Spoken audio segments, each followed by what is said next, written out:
नमस्कार। मैं सावित्री चंदेल स्वागत करती हूँ आप सभी का। गणेश चतुर्थी के विषय में तो आप सभी बहुत कुछ जानते हैं। मार्गशीर्ष की जो चतुर्थी होती है उसे गणाधिप चतुर्थी कहते हैं, जो कि 3 दिसंबर 2020 को है। गणपति जी के विषय में बहुत सारी कथाएं प्रचलित हैं और हम और आप भी समय समय पर कहते और सुनते रहते हैं। एक बहुत पुराने समय की कथा मैं आपसे आज कहने जा रही हूँ कि जिस समय विष्णु जी का और लक्ष्मी जी का विवाह तय हो गया था और बारात जाने वाली थी, सभी देवी देवताओं को आमंत्रित किया गया था और बारात चलने के समय सभी देवी देवता आ गए। अब सबने देखा कि वहाँ पर गणपति नजर नहीं आ रहे हैं, तो ब्रह्मा जी ने विष्णु जी से पूछा कि क्या गणपति जी को न्योता नहीं भेजा आपने? विष्णु जी ने कहा कि उनके पिता शिव जी को न्योता भेजा जा चुका है, उन्हें भेजा है, तो गणपति आना चाहेंगे तो अपने पिता के साथ ही विवाह में आ जाएंगे।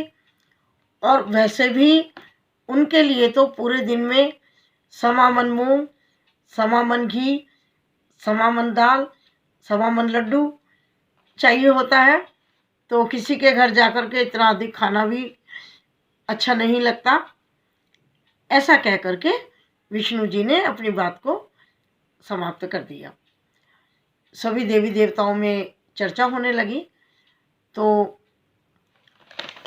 उन्होंने फिर तय किया कि गणपति को बुला लेते हैं, उन्हें द्वारपाल बना देंगे और उन्हें बता देंगे कि तुम्हारा जो मूषक है वो बहुत धीरे धीरे चलता है, तो तुम बारात में बहुत पीछे रह जाओगे, तो इसलिए आप घर की रखवाली कर लेना।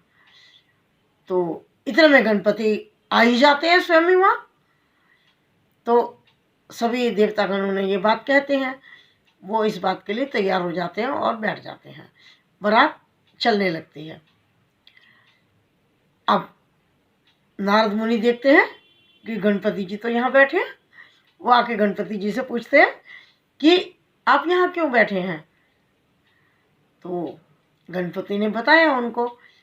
तो नारद जी ने कहा, तुम अपनी पूरी मूषक सेना को आगे भेज दो और ये बारात के आगे की सारी ज़मीन को खोद देंगे और फिर उन सबकी बारात जो है ना वो रुक जाएगी, सबके वाहन वहीं स्थगित हो जाएंगे। गणपति जी ने ऐसा ही किया। पहुंच गई मूषक सेना, उन्होंने पूरी धरती को खोद के कर दिया।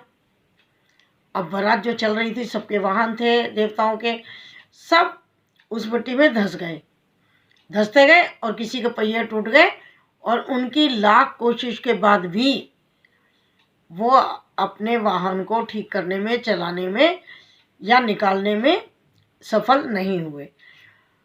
तो वहाँ फिर नारद मुनि कहते हैं कि आपने गणपति भगवान को नहीं मनाया, इसलिए इतनी परेशानियां आ रही हैं, अब उन्हें बुलाना चाहिए।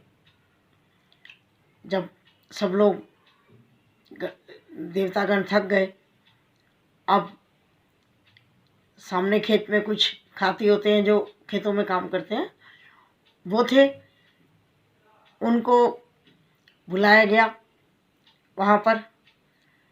तो उन्होंने आकर के कहा कि बिल्कुल नारद जी सही कह रहे हैं, आपने गणपति बप्पा का आह्वान नहीं किया। हम तो अनपढ़ हैं, गंवार हैं, हम कुछ नहीं जानते।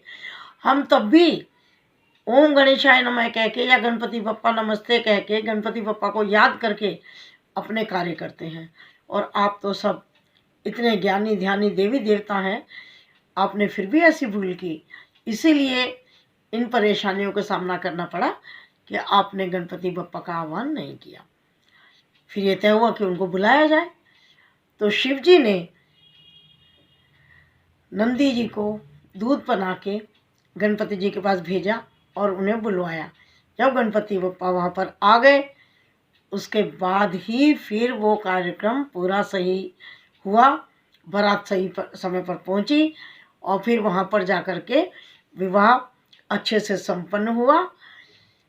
तो इस कथा से हमें और आपको सबको ये ज्ञान हुआ कि कोई भी कार्य, चाहे वो देवता करें, मानव करें, कोई भी करे, जब तक गणपति प्रथम पूज्य देवता को नहीं मनाया जाएगा तब तक कोई कार्य भी सफल नहीं हो सकता।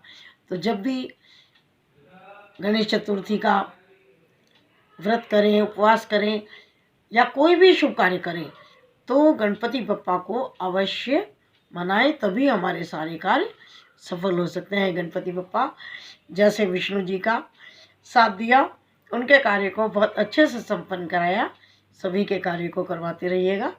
गणपति बप्पा मोरया। धन्यवाद।